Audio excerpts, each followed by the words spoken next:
probablemente sea lo más importante, el nuevo escenario de los procesos constitucionales. ¿Y qué se denominan procesos constitucionales? A lo siguiente, son procesos que tienen un elemento de autonomía, es decir, tienen una propia regulación. El código, de acuerdo, es un corpus juris de naturaleza compleja, que establece principios procesales, establece naturaleza del proceso, establece derechos fundamentales y establece también una interpretación propia. ¿Cuál es? La interpretación constitucional. Establece entonces una propia autonomía que se conoce el día de hoy como autonomía procesal constitucional. ¿De acuerdo? Esta autonomía procesal constitucional es un concepto nuevo, realmente nuevo y sumamente interesante. No sé qué tanto ustedes hayan leído el tema este de procesal constitucional, pero solamente voy a dar dos ejemplos. La autonomía procesal, ¿de acuerdo?, debe ser entendida como aquella facultad que tiene el tribunal de preferir el fondo sobre la forma del asunto. Esa es la primera visión de la autonomía. Es una facultad que se le reconoce únicamente a un tribunal constitucional para preferir el fondo a la forma del asunto. Privilegia el fondo a la forma. ¿En qué medida, por ejemplo? ¿Qué pasa si en una demanda de amparo este proceso llega a primera instancia, segunda instancia y llega a instancia del tribunal? Y el juez constitucional advierte de que, por ejemplo, que la demanda no tiene firma de abogado. Se olvidaron. En el juzgado se le pasó, en la sala se le pasó. ¿El proceso qué? ¿Tiene que regresar a la época cero? No, ¿verdad?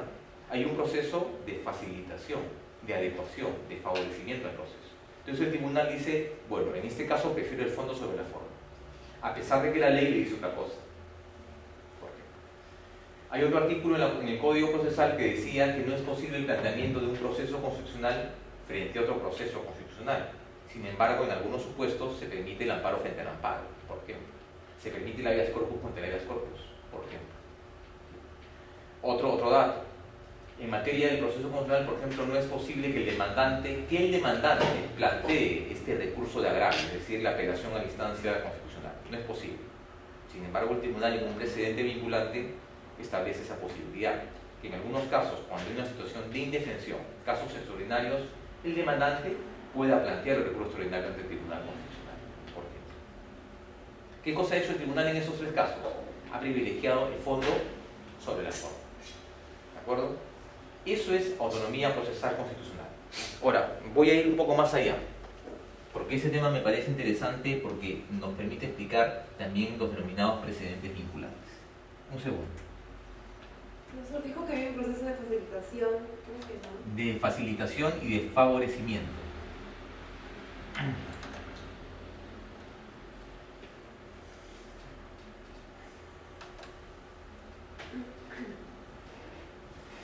El derecho procesal constitucional es un derecho particular, es un derecho concretizado, es un derecho que cada vez más se viene alejando de la teoría del proceso. ¿De acuerdo? O sea, forma parte, se origina en la teoría del proceso, ¿sí?, pero por su condición de defensa de derechos fundamentales, cada vez más se aleja de esa teoría del proceso. Repito, es un derecho que surge del derecho procesal, de la teoría del proceso, en lo que se refiere a controversias y partes, pero se va alejando poco a poco de esa condición. Entonces, la autonomía procesal, ¿no?, se entiende que es un ordenamiento complejo de pretensiones en las cuales el juez constitucional en algún momento va a tener que alejarse de las reglas prefijadas del proceso en general. Y entonces este proceso, esta autonomía procesal, debería ser entendida, ¿de acuerdo?, de lo siguiente.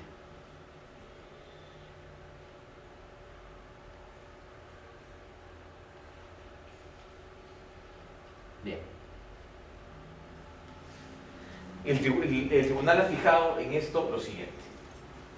La autonomía procesal denota la potestad de creación judicial del derecho, específicamente de la potestad de creación judicial del derecho procesal constitucional. Se trata de la creación de un derecho procesal constitucional, pero no de derecho constitucional sustantivo. En tanto se trata de la creación judicial, ella viene a ser el producto del ejercicio de la función jurisdiccional. Hay tres criterios que ha manejado el TC con respecto al tema de autonomía. ¿Cuáles son? El primero de ellos es este. Caso Ley Orgánica del Consejo de la Magistratura. El TC, de conformidad con el artículo 200 de la Constitución, 201 de la Constitución, tiene la potestad de modular los efectos, de modular procesalmente el contenido y los efectos de sus sentencias en todos los procesos constitucionales. Fundamento jurídico 362 de la sentencia. Modular los efectos de la decisión. ¿Cómo así? ¿No se puede? Pueden modular. Un caso muy puntual. En materia de proceso civil, ¿se podría plantear una demanda contra una norma derogada? En el proceso civil ordinario, ¿se podría plantear una demanda con respecto a una norma ya derogada? ¿Sí o no? No, ¿verdad? No se puede. En el proceso constitucional sí se puede. ¿Por qué? Porque entiende que los efectos de esa norma subsisten al tiempo. ¿Qué es eso? Estamos modulando los efectos de la sentencia. El primer criterio. El tribunal tiene la potestad de modular procesalmente el efecto de la sentencia. Doctor, ¿alguna duda? Me refiero al artículo, está mal escrito. ¿Cuál? Me parece, dice Constitución tiene... Sí, hay un error. Es el de la Constitución. Tiene la potestad. Hay un error ortográfico. Y al final dice, ¿qué? No, pues por eso. No, más abajo. Abajo. Al final el subrayado. Acá. Procesos Arriba. Después la coma. Autonomía procesal. Ahí. Constitucionales, coma, ción.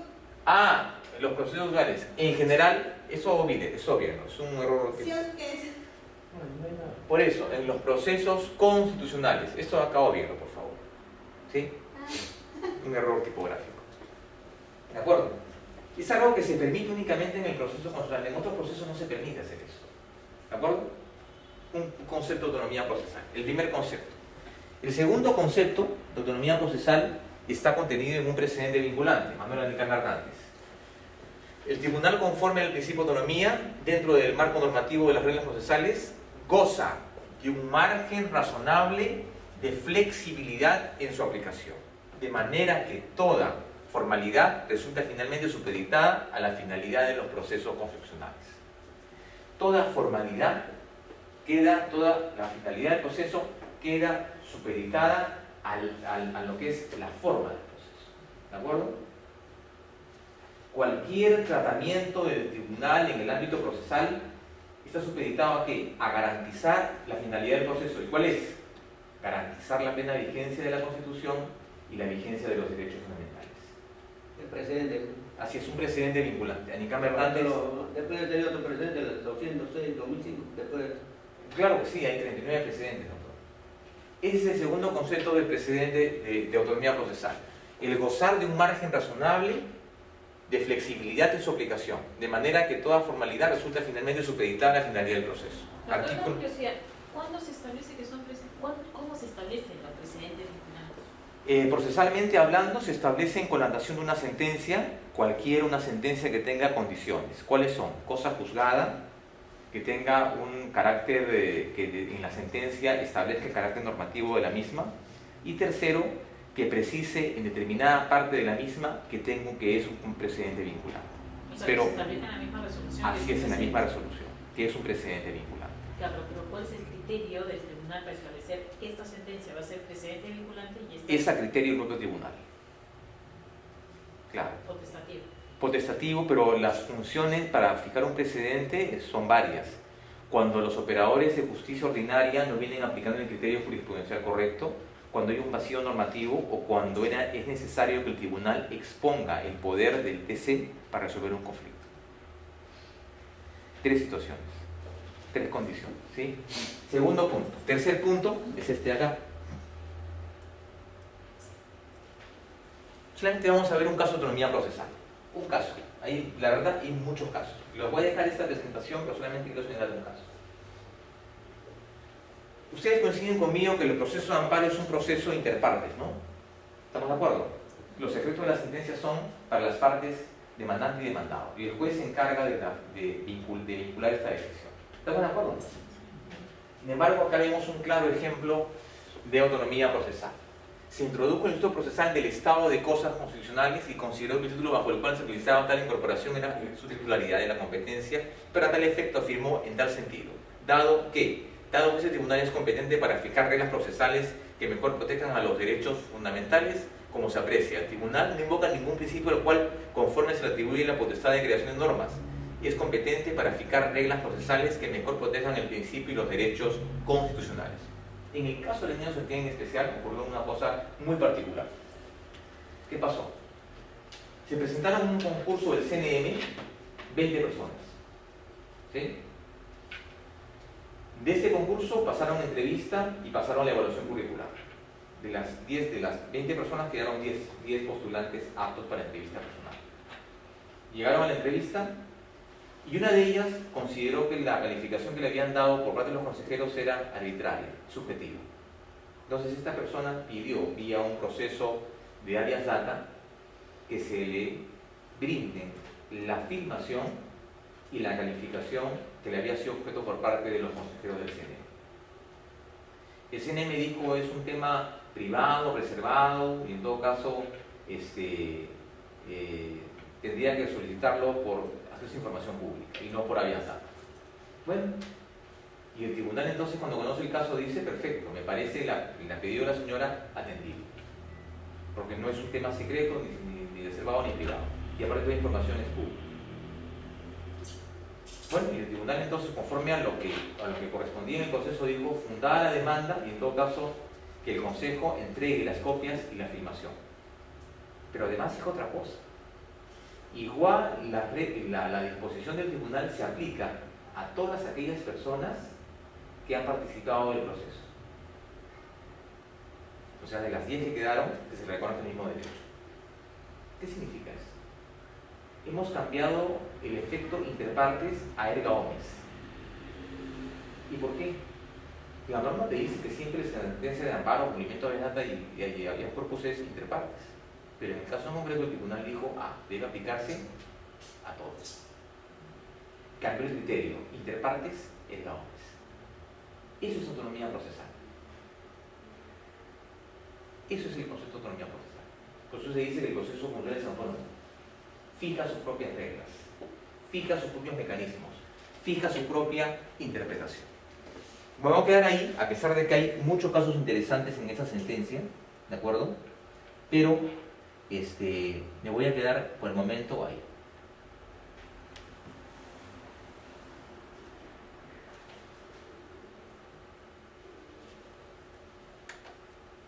Bien. Los procesos constitucionales, además, son procesos mediante los cuales se garantiza la plena vigencia de la Constitución y de los derechos fundamentales. Su objeto y su objeto último y primero es la vigencia de los derechos fundamentales. Y en tercer lugar, son aquellos que a su interior resuelven una controversia de carácter constitucional. ¿Y qué significa una controversia de carácter constitucional? Cuando el pedido, cuando la pretensión contenida en la demanda tiene que ver con algún elemento del contenido esencial del derecho fundamental.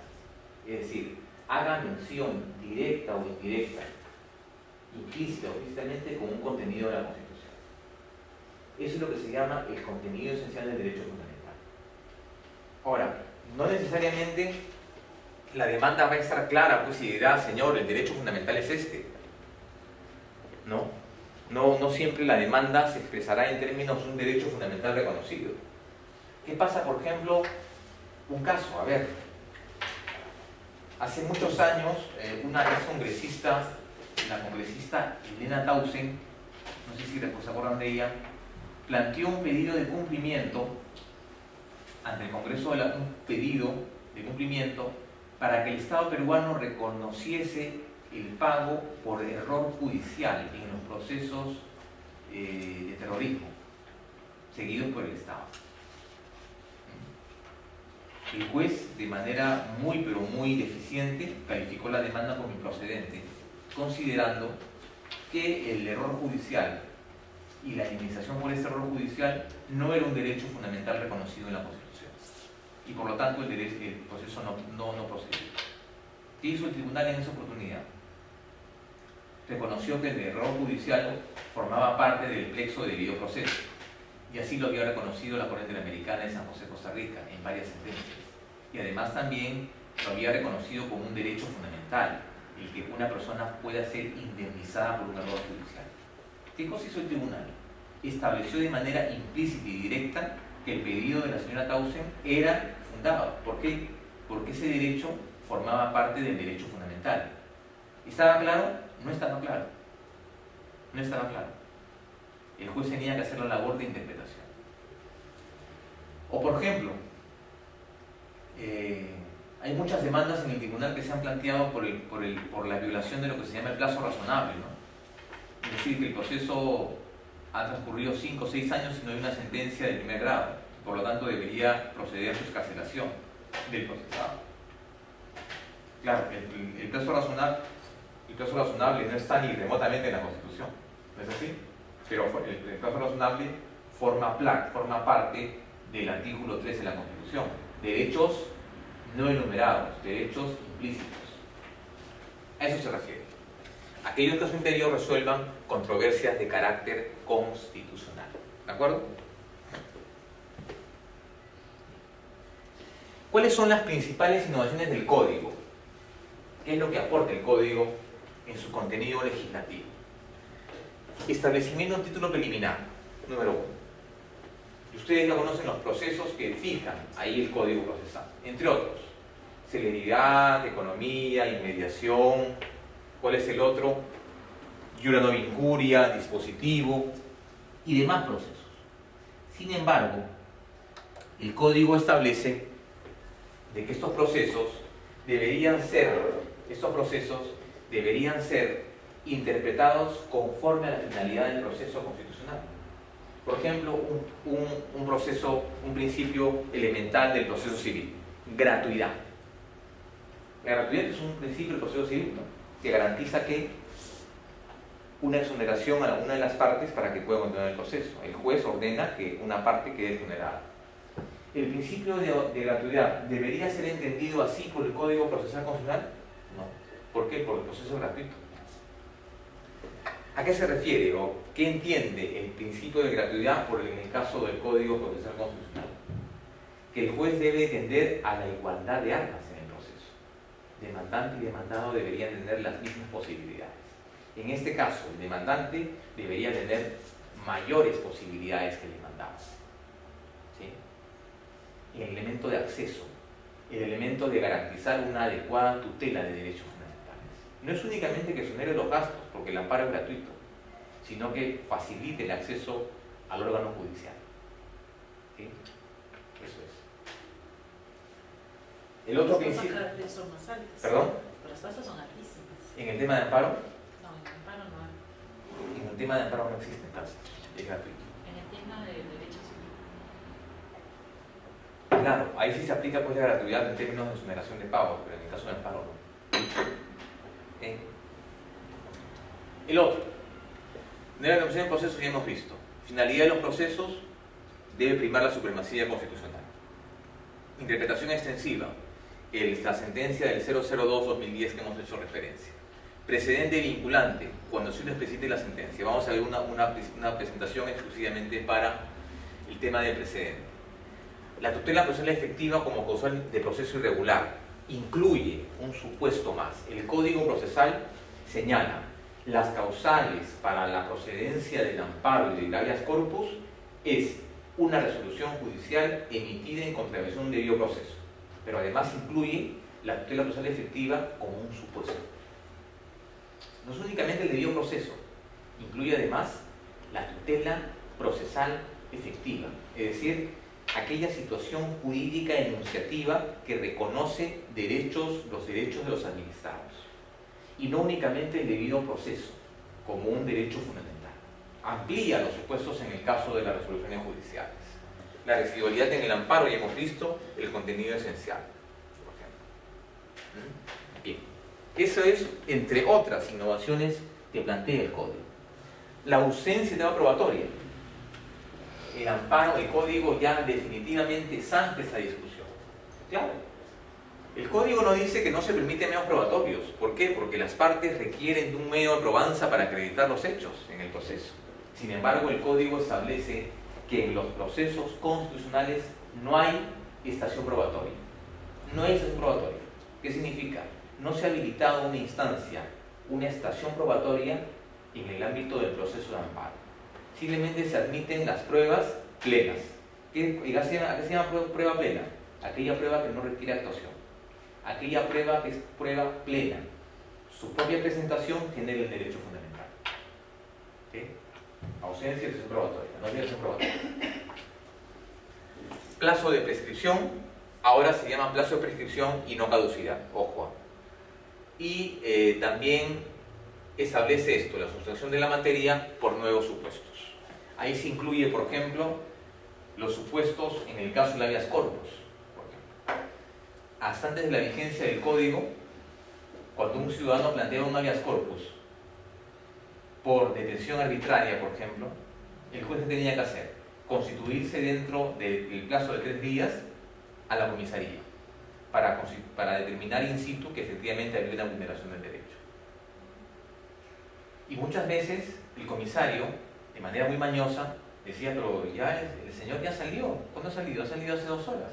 Ya no hay violación del derecho fundamental. Bajo esa lógica, la demanda debería ser declarada improcedente. ¿Por qué? Porque ha operado el supuesto de sustracción de la materia. Sin embargo, el código va más allá y dice, señor, no es sustracción. ¿Qué es lo que hay? La sentencia debe ser fundada, porque se ha acreditado vulneración del derecho. Se ha acreditado la vulneración del derecho. ¿Cuáles son las innovaciones creadas por jurisprudencia? Acá tenemos también otro elemento interesante, porque estas son instituciones procesales nuevas. Y eso también se debe a ¿qué? A la vigencia del principio de autonomía procesal. ¿Cuáles son? Las sentencias normativas. ¿Y cuáles son las sentencias normativas? Las sentencias normativas son aquellas sentencias en las cuales el tribunal fija elementos normativos. Lo que hace el tribunal establece en las acciones de inconstitucionalidad correcciones a la norma para que éstas tengan una vigencia efectiva en el sistema de fuentes. ¿Mediante qué? Mediante las sentencias aditivas, exhortativas, reductoras y sustitutivas. El tribunal, en este caso, crea normas. No es un tribunal que resuelve un conflicto de intereses, sino también crea normas. ¿De acuerdo? Normas jurídicas, pero en el ámbito de los procesos de inconstitucionalidad. Sentencias normativas. Bloque de constitucionalidad, lo dijimos antes, hace un rato, ¿qué cosa era? Plexo, ¿no? El plexo de normas que tenían, ya se me perdió el pulmón.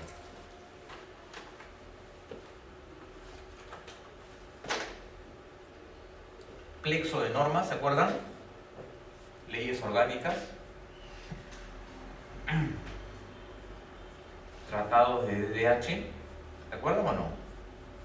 DDH y leyes de desarrollo constitucional. Leyes de desarrollo constitucional.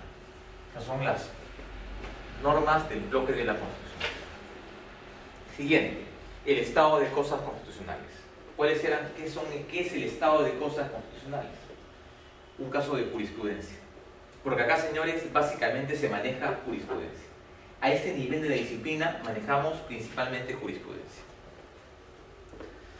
A ver, les voy a contar nuevamente una jurisprudencia que se dio hace algunos años. Vean el caso. En el gobierno regional del Cusco y de Huánuco había dado una ordenanza municipal, una ordenanza regional, en la cual legalizaran el consumo y el cultivo y la comercialización de la hoja de coca, ¿no? Mediante una ordenanza regional.